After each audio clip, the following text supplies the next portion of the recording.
ವಿಶ್ವದ ಚಿತ್ತ ಈಗ ನೆಟ್ಟಿರುವತ್ತು ಭಾರತದತ್ತ. ಕೆಲವೇ ಕ್ಷಣಗಳಲ್ಲಿ ಮೋದಿ 3.0 ಯುಗಾರಂಭ ಶುರುವಾಗಲಿದೆ. ಮೋದಿ ಶಕೆ ಆರಂಭವಾಗಲಿದೆ. ರಾಷ್ಟ್ರಪತಿ ಭವನದಲ್ಲಿ ಮೈತ್ರಿಗೆ ಪಟ್ಟಾಭಿಷೇಕ ಸಕಲ ರೀತಿಯಲ್ಲೂ ಕೂಡ ಸಿದ್ಧತೆಗೊಂಡಿದೆ. ಸಂಜೆ 7:15 ಮೋದಿ ಅಂಡ್ ಟೀಮ್ ಪ್ರಮಾಣ ವಚನ ಸ್ವೀಕಾರವನ್ನ ಮಾಡಲಿದ್ದಾರೆ. ಗಣ್ಯರ ಸಮ್ಮುಖದಲ್ಲಿ ನಮೋ ಟೀಮ್ ಪದಗ್ರಹಣವನ್ನ ಮಾಡಲಿದೆ. 65 ಸಂಸದರು ಸಚಿವರಾಗಿ ಪ್ರಮಾಣ ವಚನ ಸ್ವೀಕರಿಸಲಿದ್ದಾರೆನ್ನುವ ಈ ಕ್ಷಣದ ಅಪ್ಡೇಟ್ ಇದು. ದೇಶ ವಿದೇಶಗಳ ಅತಿಥಿಗಳ ಸಮಾಗಮ ಕೂಡ ಆಗ್ತಾ ಇದೆ. ನಾಳೆ ಖಾತೆ ಹಂಚಿಕೆಯನ್ನು ಮಾಡಲಿರುವಂತಹ ನರೇಂದ್ರ ಮೋದಿ ಅವರು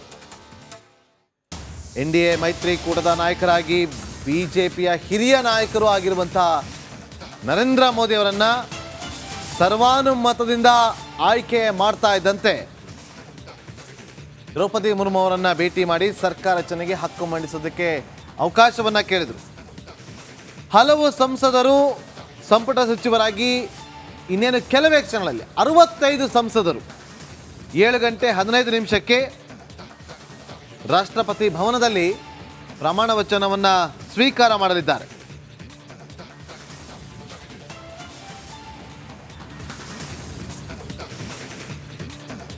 ಉಳಿದಿರೋದು 2:15 ಸಮಯ ಪ್ರಮಾಣ ವಚನ ಸ್ವೀಕಾರ ಸಮಾರಂಭಕ್ಕೆ.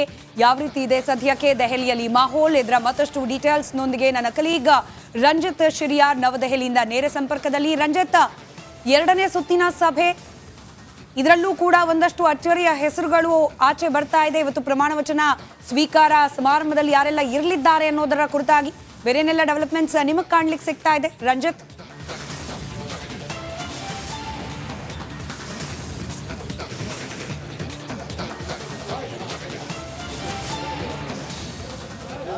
ಖಂಡಿತವಾಗಲೂ ಕೂಡ ಸ್ಮಿತಾ, ರಂಗನಾಥ್ ಚಾಯ್ವಾಲಾ, ಗುಜರಾತಿನ ಚಾಯ್ವಾಲಾ 3ನೇ ಬಾರಿ ಪ್ರಧಾನಿಯಾಗಿ ದೇಶದ ಗದ್ದುಗೆಯನ್ನು ಏರುವಂಥ ಸಮಯಕ್ಕೆ ಕ್ಷಣಗಣನೆ ಆರಂಭ ಆಗಿದೆ.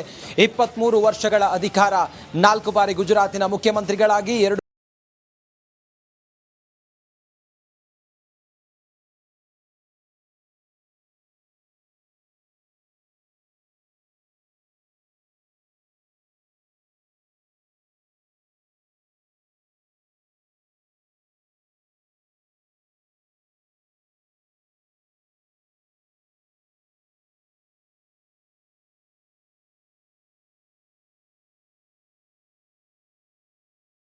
2ಬಾರಿ ದೇಶದ ಪ್ರಧಾನಮಂತ್ರಿಗಳಾಗಿ ಈಗ 3ನೇ ಬಾರಿ ದೇಶದ ಗದ್ದುಗೆಯನ್ನು ಹಿಡಿಯೋದಕ್ಕೆ ಪ್ರಧಾನಿ ನರೇಂದ್ರ ಮೋದಿ ಅವರು ರೆಡಿಯಾಗಿದ್ದಾರೆ.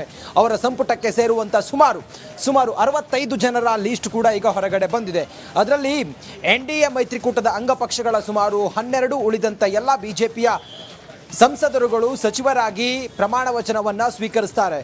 ಈಗಾಗಲೇ ಕರ್ನಾಟಕ ಭವನಕ್ಕೆ ಹಿರಿಯರ ದಂಡೆ ಆಗಮಿಸ್ತಾ ಇದೆ. ಇಲ್ಲಿಂದ ಇನ್ನು ಹೊರಡೋದು ಮಾತ್ರ ಬಾಕಿ ಇದೆ. 2:15 ಮಾತ್ರ ಬಾಕಿ ಇದೆ.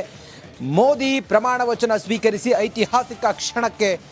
ಬಹಳ ಪ್ರಮುಖವಾಗಿ ಕರ್ನಾಟಕದ ವಿಚಾರ ಮಾತಾಡ್ತಾ ಹೋದರೆ ಸುಮಾರು 5 ಜನ ಕರ್ನಾಟಕದಿಂದ ಮೋದಿ ಕ್ಯಾಬಿನೆಟ್ನಲ್ಲಿ ಕೆಲಸ ಮಾಡ್ತಾರೆ. ಅದರಲ್ಲಿ ನಿರ್ಮಲಾ ಸೀತಾರಾಮನ್ ರಾಜ್ಯಸಭೆಯಿಂದ ಆಯ್ಕೆಯಾಗಿರೋ, ಕರ್ನಾಟಕದಿಂದ ರಾಜ್ಯಸಭೆಗೆ ಆಯ್ಕೆಯಾಗಿರೋರು. ಇನ್ನುಳಿದಂತೆ ಸೋಮಣ್ಣ ಸೇರಿದಂತೆ ಕುಮಾರಸ್ವಾಮಿ ಅವರ ಆದಿಯಾಗಿ ಪ್ರಹ್ಲಾದ್ ಜೋಶಿ, ಇವರೆಲ್ಲರೂ ಕೂಡ.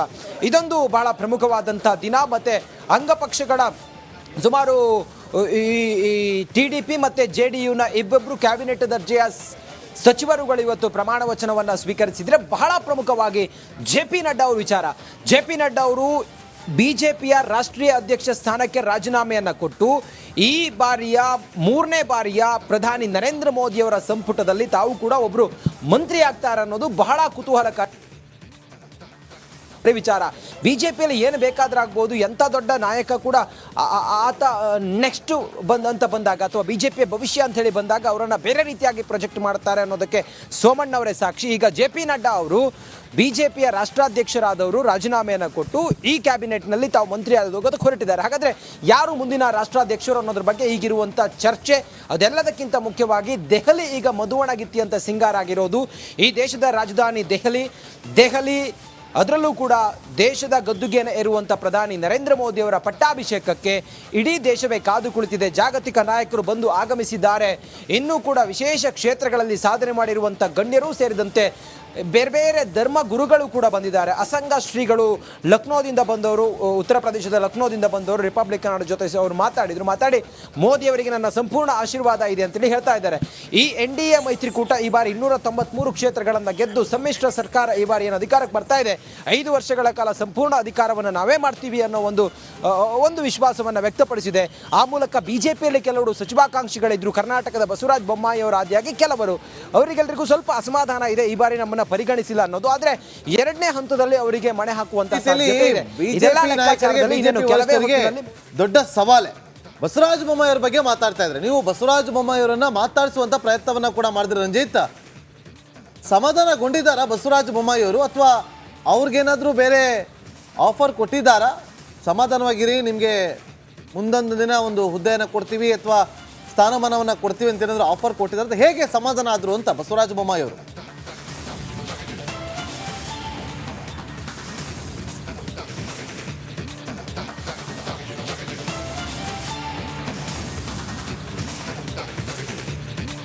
ಖಂಡಿತವಾಗಲೂ ಕೂಡ ನಿನ್ನೆ ನಾವು ಬಸವರಾಜ ಬೊಮ್ಮಾಯಿ ಅವರನ್ನ ಮಾತಾಡಿಸಿದಂಥ ಸಂದರ್ಭದಲ್ಲಿ ಅವರು ಆಡಿದಂಥ ಮಾತು, ಇವತ್ತು ಅವರ ಹಾವಭಾವ ನೋಡಿದಾಗ ಖಂಡಿತವಾಗ್ಲೂ ಕೂಡ ಮುಖ ಮುನಿಸು ಬಸವರಾಜ ಬೊಮ್ಮಾಯಿ ಅವರಲ್ಲಿ ಖಂಡಿತವಾಗ್ಲೂ ಕೂಡ ಇತ್ತು. ಶಿಗ್ಗಾವಿಯ ಶಾಸಕರಾಗಿದ್ದಂಥ ಬಸವರಾಜ ಬೊಮ್ಮಾಯಿ ಅವರಿಗೆ ಹಾವೇರಿ ಲೋಕಸಭಾ ಕ್ಷೇತ್ರದಿಂದ ಟಿಕೆಟ್ ಅನ್ನು ಕೊಟ್ಟು, ಈಶ್ವರಪ್ಪ ಅವರ ಮಗ ಕಾಂತೇಶ್ ಅವರು ಅಲ್ಲಿ ಟಿಕೆಟ್ ಆಕಾಂಕ್ಷಿ ಆಗಿದ್ರು ಕೂಡ ಅವರಿಗೆ ಟಿಕೆಟ್ ಅನ್ನು ಕೊಟ್ಟು ಬಸವರಾಜ ಬೊಮ್ಮಾಯಿ ಅವರನ್ನ ಗೆಲ್ಲಿಸಿ ಸಂಸತ್ತಿಗೆ ಕಳಿಸಿ, ಬಸವರಾಜ ಬೊಮ್ಮಾಯಿ ಅವರು ನಾನೊಬ್ಬ ಮುಖ್ಯಮಂತ್ರಿ ಆಗಿದ್ದವನು, ಆದರೆ ನನ್ನನ್ನು ಸಂಸದನಾದ ನಂತರ ನನ್ನ ಕನಿಷ್ಠವಾದರೂ ಮಂತ್ರಿ ಆದರೂ ಮಾಡ್ತಾರೆ, ಕ್ಯಾಬಿನೆಟ್ ದರ್ಜೆ ಮಂತ್ರಿ ಆದರೂ ಮಾಡ್ತಾರೆ ಅಂಥೇಳಿ ಅಂದ್ಕೊಂಡಿದ್ರು. ಆದರೆ ಅದು ಆಗದ ಹಿನ್ನೆಲೆಯಲ್ಲಿ, ಹುಸಿಯಾದ ಹಿನ್ನೆಲೆಯಲ್ಲಿ ಬಸವರಾಜ ಬೊಮ್ಮಾಯಿ ಅವರಿಗೆ ಬಹಳ ನೋವಾಗಿದೆ. ಆ ಕಾರಣದಿಂದ ಪ್ರಹ್ಲಾದ್ ಜೋಶಿ ಅವರು ಕೂಡ ಬಸವರಾಜ ಬೊಮ್ಮಾಯಿ ಅವ್ರನ್ನ ಮಾತಾಡಿಸಿ ಅವ್ರಿಗೆ ಸಮಾಧಾನ ಮಾಡೋ ಪ್ರಯತ್ನ ಮಾಡಿದ್ರು ಕೂಡ ಸಾಧ್ಯ ಆದಂಗೆ ಕಂಡು ಬರ್ತಾ ಇಲ್ಲ. ಬಹುಶಃ ಬಿಜೆಪಿ ನಾಯಕರವರಿಗೆ ಯಾವ ರೀತಿ ಅಶ್ಯೂರೆನ್ಸ್ ಕೊಟ್ಟಿದ್ದಾರೋ ಗೊತ್ತಿಲ್ಲ ಬಸವರಾಜ ಬೊಮ್ಮಾಯಿ ಅವರಿಗೆ. ಆದರೆ ಹಿರಿಯ ನಾಯಕರು ಬಂದವರೆಲ್ಲರೂ ಕೂಡ ಬೊಮ್ಮಾಯಿ ಅವ್ರನ್ನ ಭೇಟಿ ಮಾಡ್ತಾ ಇದ್ದಾರೆ. ಬೊಮ್ಮಾಯಿ ಅವರು ಲಿಂಗಾಯತ ಕಮ್ಯುನಿಟಿ, ಸೋಮಣ್ಣವರು ಮತ್ತೆ ಸಂಪರ್ಕವನ್ನ ಮಾಡ್ತೀವಿ ರಂಜಿತ್. ನೋಡಿ, ರಾಷ್ಟ್ರಪತಿ ಭವನದತ್ತ ಗಣ್ಯಾತಿ ಗಣ್ಯರೆಲ್ಲರೂ ಕೂಡ ಆಗಮಿಸ್ತಾ ಇರುವಂಥ ಲೈವ್ ದೃಶ್ಯಾವಳಿಯನ್ನು ನೀವು ಇಲ್ಲಿ ಗಮನಿಸ್ತಾ ಇದ್ರಿ ನಮ್ಮ ಸ್ಕ್ರೀನ್ ಮೇಲೆ.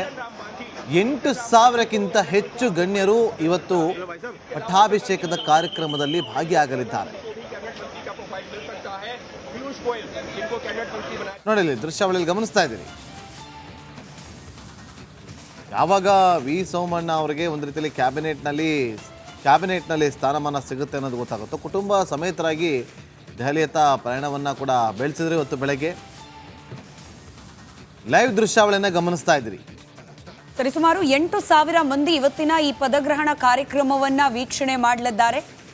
ರಾಷ್ಟ್ರಪತಿ ಭವನದ ಆ ಪ್ರಾಂಗಣದಲ್ಲಿ ಇದಕ್ಕೆ ಬೇಕಾದ ಆಸನದ ವ್ಯವಸ್ಥೆಗಳನ್ನ ಕೂಡ ಮಾಡಲಾಗಿದೆ. ಪ್ರಮುಖವಾಗಿ ಯಾರೆಲ್ಲರೂ ಇವತ್ತು ಸಚಿವ ಸ್ಥಾನವನ್ನ ಅಲಂಕರಿಸಲಿದ್ದಾರೆ ಅವರ ಕುಟುಂಬಸ್ಥರಿಗೂ ಕೂಡ ಅವಕಾಶ ಇರಲಿದೆ. ಇದರ ಜೊತೆಗೆ ವಿದೇಶಿ ಗಣ್ಯರಿಗೂ ಕೂಡ ವಿಶೇಷ ಆಮಂತ್ರಣ. ಪ್ರಮುಖವಾಗಿ ನೇಪಾಳದ ಪ್ರಧಾನಿ ಪ್ರಚಂಡ, ಬಾಂಗ್ಲಾದೇಶದ ಪ್ರಧಾನಿ ಶೇಖ್ ಹಸೀನಾ ಅವರು ಈ ಕಾರ್ಯಕ್ರಮಕ್ಕೆ ಭೇಟಿ ನೀಡುವ ಮುನ್ನ ಅಡ್ವಾಣಿ ಅವರನ್ನ ಮಾತನಾಡಿಸಿದ್ರು. ಅದರ ಒಂದಷ್ಟು ಫೋಟೋಸ್ ಹಾಗೆ ಆ ಸಂದರ್ಭದ ಒಂದಷ್ಟು ಅಪ್ಡೇಟ್ ಅನ್ನ ಕೂಡ ನೀವು ಗಮನಿಸಿದ್ರಿ ರಿಪಬ್ಲಿಕ್ ಕನ್ನಡದಲ್ಲಿ. ಬಾಂಗ್ಲಾದ ಪ್ರಧಾನಿ ಶೇಖ್ ಹಸೀನಾ ಅವರು, ಶ್ರೀಲಂಕಾದ ಅಧ್ಯಕ್ಷ ರನಿಲ್ ವಿಕ್ರಮಸಿಂಘೆ, ಮಾಲ್ಡೀವ್ಸ್ನ ಅಧ್ಯಕ್ಷರು, ವಿಶೇಷವಾಗಿ ಕಳೆದ ಕೆಲ ತಿಂಗಳ ಹಿಂದೆ ಮಾಲ್ಡೀವ್ಸ್ ಹಾಗೆ ಭಾರತದ ನಡುವೆ ಆದಂತಹ ಒಂದಷ್ಟು ಸಂಘರ್ಷ, ಎಸ್ಪೆಷಲಿ ಟೂರಿಸಂ ವಿಚಾರಕ್ಕೆ ಸಂಬಂಧಪಟ್ಟಂತೆ ಮೋದಿ ಅವರು ಲಕ್ಷದ್ವೀಪ ಐಲ್ಯಾಂಡ್ ಪ್ರಮೋಟ್ ಮಾಡಿದಾಗ, ಅಲ್ಲಿನ ಟೂರಿಸಂ ಅನ್ನ ಪ್ರಮೋಟ್ ಮಾಡಿದಾಗ ಮಾಲ್ಡೀವ್ಸ್ ಅದಕ್ಕೆ ಪ್ರತಿಕ್ರಿಯೆ ನೀಡಿದ್ದು. ಅದಾದ ನಂತರದಲ್ಲಿ ಮಾಲ್ಡೀವ್ಸ್ನ ಪ್ರವಾಸೋದ್ಯಮದಲ್ಲಿ ಕಂಡಂತಹ ಭಾರಿ ಕುಸಿತ, ಇದೆಲ್ಲದರ ನಂತರದಲ್ಲಿ ಆದ ಬೆಳವಣಿಗೆಗಳು, ಆ ಎರಡೂ ರಾಷ್ಟ್ರಗಳ ನಡುವಿನ ಸ್ನೇಹ ಸಂಬಂಧವನ್ನ ಬೆಸೆಯುವ ಪ್ರಯತ್ನ, ಇದರ ಭಾಗವಾಗಿಯೇ ಇದೀಗ ಮಾಲ್ಡೀವ್ಸ್ನ ಜನಪ್ರತಿನಿಧಿಯನ್ನ ಕೂಡ ಅಲ್ಲಿನ ಅಧ್ಯಕ್ಷರಾದ ಮೊಹಮ್ಮದ್ ಮುಜೀಜು ಅವರಿಗೂ ಕೂಡ ಆಹ್ವಾನವನ್ನ ನೀಡಲಾಗಿದೆ. ಇದರ ಜೊತೆಗೆ ಮಾರಿಷಸ್ನ ಪ್ರಧಾನಮಂತ್ರಿ ಪರ್ವಿನ್ ಕುಮಾರ್ ಜುಗುನ್ನಾಥ್ ಇವರು ಕೂಡ ಇವತ್ತಿನ ಕಾರ್ಯಕ್ರಮದಲ್ಲಿ ಭಾಗಿಯಾಗಲಿದ್ದಾರೆ. ನೋಡಿ, ಇವತ್ತು ಕಾರ್ಯಕ್ರಮಕ್ಕೆ ಯಾವ ರೀತಿಯಾಗಿ ರಾಷ್ಟ್ರ ರಾಜಧಾನಿ ದೆಹಲಿಯನ್ನು ಭದ್ರತೆಗೊಳಪಡಿಸಲಾಗಿದೆ ಅಂತಂದರೆ G20 ಮಾದರಿಯಲ್ಲಿ ಇವತ್ತು ಭದ್ರತೆಯನ್ನು ನಿಯೋಜನೆ ಮಾಡಲಾಗಿದೆ. 5 KSRP ತುಕಡಿ, NSD ಕಮಾಂಡೋ, ಡ್ರೋನ್, ಸ್ನೈಪರ್ಗಳು ಸೇರಿ ವಿವಿಧ ಹಂತದ ಬಿಗಿ ಭದ್ರತೆಯಿಂದ ಸಿದ್ಧಗೊಂಡಿದೆ. ವಿಶೇಷವಾದಂಥ ಭದ್ರತೆಯನ್ನು ವಹಿಸಲಾಗಿದೆ. ಕಳೆದ ವರ್ಷ G20 ಶೃಂಗಸಭೆಯ ಸಾರಥ್ಯವನ್ನು ಭಾರತದ ವಹಿಸಿದಂಥ ಸಂದರ್ಭದಲ್ಲಿ ಯಾವ ರೀತಿಯಾಗಿ ಬಿಗಿ ಭದ್ರತೆಯನ್ನು ವಹಿಸಿದ್ರೋ ಅದೇ ರೀತಿಯಾಗಿ ಇವತ್ತಿನ ಮೋದಿ ಪ್ರಮಾಣ ವಚನ ಸಮಾರಂಭಕ್ಕೂ ಕೂಡ ಭದ್ರತೆಯನ್ನ ನಿಯೋಜನೆ ಮಾಡಲಾಗಿದೆ. ನೋಡಿ, ಒಬ್ಬೊಬ್ಬರೇ ವಿದೇಶಿ ಗಣ್ಯರು ರಾಷ್ಟ್ರಪತಿ ಭವನದತ್ತ ಆಗಮಿಸ್ತಾ ಇರೋ ದೃಶ್ಯವನ್ನ ನೀವು ಸೈಮಲ್ಟೇನಿಯಸ್ ಆಗಿ ರಿಪಬ್ಲಿಕ್ ಕನ್ನಡದ ಸ್ಕ್ರೀನ್ ಅಲ್ಲಿ ಗಮನಿಸ್ತಾ ಇದ್ರಿ. ಅದರ ಜೊತೆಗೆ ಯಾರೆಲ್ಲ ವಿದೇಶಿ ಗಣ್ಯರು ಆಗಮಿಸಲಿದ್ದಾರೆ ಕಾರ್ಯಕ್ರಮದಲ್ಲಿ ಅದರ ಡೀಟೇಲ್ಸ್ ಅನ್ನ ಕೂಡ ಸ್ಕ್ರೀನ್ನ ಬಲಭಾಗದಲ್ಲಿ ನೀವು ಗಮನಿಸ್ತಾ ಇದ್ದೀರಿ. ಪ್ರಮುಖವಾಗಿ ಬೇರೆ ಬೇರೆ ದೇಶಗಳ ಜೊತೆಗಿನ ಭಾರತದ ದ್ವಿಪಕ್ಷೀಯ ಸಂಬಂಧಗಳು. ನೇಪಾಳ ಪ್ರಧಾನಿ ಆಗಮಿಸಿದ್ದಾರೆ. ಪ್ರಚಂಡ ಅಂತ ಹೇಳಿ ಕೂಡ ಇವರನ್ನ ಕರೆಯಲಾಗುತ್ತೆ. ಸದ್ಯಕ್ಕೆ ಆ ದೃಶ್ಯವನ್ನ ಗಮನಿಸಿದ್ದೀರಿ. ರಾಷ್ಟ್ರಪತಿ ಭವನಕ್ಕೆ ಆಗಮಿಸಿದ್ದಾರೆ. ಇವರ ಜೊತೆಯಲ್ಲೇ ಪಾಕಿಸ್ತಾನವನ್ನ ಹೊರತುಪಡಿಸಿ ನೆರೆಹೊರೆಯ ಬಹುತೇಕ ರಾಷ್ಟ್ರಗಳ ಅಧ್ಯಕ್ಷ ಹಾಗೆ ಪ್ರಧಾನಮಂತ್ರಿಗಳಿಗೆ ಆಹ್ವಾನವನ್ನ ನೀಡಲಾಗಿದೆ. ವಿಶೇಷ ಅಂದ್ರೆ ಮೋದಿ ಸರ್ಕಾರ ರಚನೆಯಾದ ಸಂದರ್ಭದಲ್ಲಿ ಪಾಕ್ನ ಜೊತೆಗಿನ ಸಂಬಂಧ ಯಾವ ರೀತಿ ಇರುತ್ತೆ ಅನ್ನೋ ಪ್ರಶ್ನೆಗಳು ಉದ್ಭವ ಆಗಿತ್ತು. ಮೊದಲನೇದ ಬಾರಿಗೆ ನರೇಂದ್ರ ಮೋದಿ ಅವರು ಪ್ರಧಾನಿಯಾಗಿ ಪ್ರಮಾಣ ವಚನವನ್ನು ಸ್ವೀಕಾರ ಮಾಡುವ ಸಂದರ್ಭದಲ್ಲಿ ಆ ಎಲ್ಲ ವಿಶ್ಲೇಷಣೆಗಳಿಗೆ ಸೆಡ್ಡು ಹೊಡೆಯೋ ರೀತಿಯಲ್ಲಿ ಆಗಿನ ಪಾಕ್ನ ಪ್ರಧಾನಿ ನವಾಜ್ ಶರೀಫ್ ಅವರಿಗೆ ಆಹ್ವಾನವನ್ನು ನೀಡಲಾಗಿತ್ತು. ಇವತ್ತಿಗೂ ಕೂಡ ನವಾಜ್ ಶರೀಫ್ ಹಾಗೆ ನರೇಂದ್ರ ಮೋದಿ ಅವರ ಜೊತೆಗಿನ ಸಂಬಂಧದ ಬಗ್ಗೆ ಪ್ರಶ್ನೆಯನ್ನೆತ್ತಿ ಮಾತನಾಡುವ ವಿರೋಧಿಗಳು ಕೂಡ ಇದ್ದಾರೆ. ಸ್ಮಿತಾ, ಅಲ್ಲಿ ಗಮನಿಸ್ತಾ ಇದ್ವಿ, ಮಾಲ್ಡೀವ್ಸ್ನ ಅಧ್ಯಕ್ಷ ಆಗಮನ ಆಗಿದೆಯಲ್ಲ, ಅದು ಬಹಳ ಕುತೂಹಲ ಕೆರಳಿಸ್ತಾ ಇರುವಂಥದ್ದು. ಯಾಕಂತಂದರೆ ಮಾಲ್ಡೀವ್ಸ್ನ ಸಂಬಂಧ ತೀರಾ ಹದಗೆಟ್ಟಿತ್ತು. ಮಾಲ್ಡೀವ್ಸ್ ಅಲ್ಲಿನ ಟೂರಿಸಂ ಡಿಪೆಂಡ್ ಆಗಿದ್ದು ಭಾರತದ ಪ್ರವಾಸಿಗರಿಂದ. ಯಾವಾಗ ಮೋದಿಯವರು ಲಕ್ಷದ್ವೀಪದ ಬಗ್ಗೆ ಮಾತಾಡ್ತಾರೋ ಮಾಲ್ಡೀವ್ಸ್ನ ಆರ್ಥಿಕವಾದಂತಹ ಮಟ್ಟ ಏನಿತ್ತು ಅದು ಕಂಪ್ಲೀಟಾಗಿ ಕುಸಿತ ಆಗಿತ್ತು. ಸೊ ಈಗ ಭಾರತದೊಂದಿಗಿನ ಸಂಬಂಧ ಹದಗೆಟ್ಟ ಬಳಿಕ ಮಾಲ್ಡೀವ್ಸ್ ಅಧ್ಯಕ್ಷ ಮೊಹಮ್ಮದ್ ಮೊಹಿಜು ಕಾರ್ಯಕ್ರಮಕ್ಕೆ ಆಗಮನ ಆಗಿರೋದು ಬಹಳ ವಿಶೇಷ. ಇವತ್ತು ಪ್ರಮಾಣ ವಚನ ಕಾರ್ಯಕ್ರಮದಲ್ಲಿ ಅವರು ಕೂಡ ಪ್ರಸಾರದ ದೃಶ್ಯಗಳು ರಿಪಬ್ಲಿಕ್ ಕನ್ನಡದಲ್ಲಿ ನವದೆಹಲಿಯ ರಾಷ್ಟ್ರಪತಿ ಭವನದ ವಿಹಂಗಮ ನೋಟ.